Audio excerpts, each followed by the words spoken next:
I bought my mom a house and paid all the bills, but at a family gathering, she said, "You give us nothing but headaches." Everyone sided with her until I announced that I would no longer be paying for their luxurious lifestyle. I could still hear the echo of my mother's words long after they had been spoken. "You never give us anything but headaches." The dining room had fallen into a heavy silence. My family looked anywhere but at me. My uncle stirred his coffee, my aunt shifted in her seat, and my cousins suddenly found their phones fascinating. But no one, not a single one of them, spoke up for me. The sting of it burned deeper than I wanted to admit. I had bought this house for my mother. I had covered every bill: electricity, water, groceries, even the internet my younger cousins used to stream their favorite shows. I had made sure she never had to worry about money, never had to choose between a warm house and a full fridge. And yet, in front of the entire family, she had tossed me aside like I was nothing. I clenched my hands under the table, forcing my face to stay neutral. I wouldn't give them the satisfaction of seeing me break. "That's not fair, Mom," I finally said, my voice calm but firm. "I pay for everything, this house, the bills, the food. And you never let us forget it," she snapped, cutting me off. "You act like you're doing us a favor, but a real daughter wouldn't keep score." A real daughter? I swallowed the lump in my throat and let my gaze sweep across the room. My brother, Mark, sat back in his chair, arms crossed over his chest, his face unreadable. My sister-in-law avoided my eyes. My cousins kept quiet. No one was on my side. I took a deep breath. "Okay," I said. My mother frowned. "Okay what?" "Okay," I repeated, standing up and pushing my chair back. "If my help is such a burden, then I won't burden you anymore." The room tensed. My mother's lips parted slightly, as if she'd expected me to argue, to grovel for some scrap of appreciation. But I was done begging for something I should have been given freely. "I'm done paying for this house. I'm done covering your bills. I'm done funding this entire family while being treated like an outsider." My uncle coughed awkwardly. My aunt's eyes widened. Mark finally sat forward. "Hold on."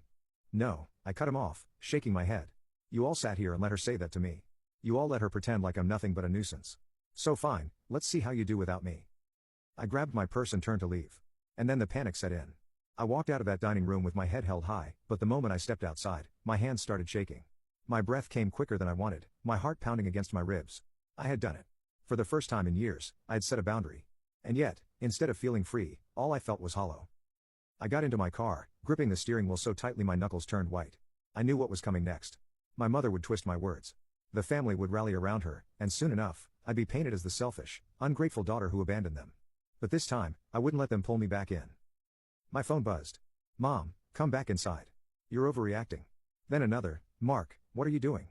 You can't just walk out like that." I turned my phone off and drove away. For the next few days, the silence from my family was deafening. No calls, no texts, nothing. It was eerie, like the calm before a storm.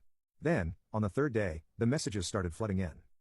"Mom, the electricity bill is due. I hope you're not actually serious about what you said." "Mark, Mom is crying. Do you really want to do this to her?" "Aunt Lisa, honey, families have disagreements, but cutting everyone off isn't the answer. Let's talk." I ignored them all. And then, as if on cue, the guilt tripping turned into rage. "Mom, I can't believe you would do this to us after everything I've done for you." "Mark, you're so selfish. You think money makes you better than us." Selfish. That word again, the same one they used every time I didn't bend over backward for them. I let out a humorless laugh, tossing my phone onto my bed. And then came the knock at my door. I knew who it was before I even opened it. Mark stood on my porch, arms crossed, his face twisted in irritation. "You've made your point," he said. "Now stop being dramatic and fix this." I leaned against the doorframe, arms folded.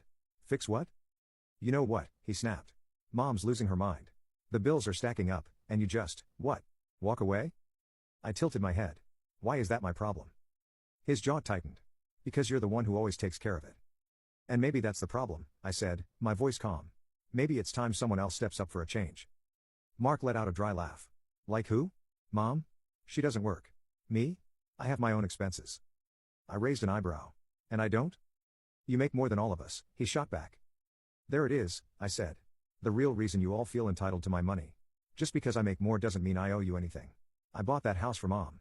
I've covered every bill, every grocery trip, every emergency. And instead of gratitude, I get told I do nothing but give headaches." Mark exhaled sharply, running a hand through his hair. "She didn't mean that. She was upset." I shook my head.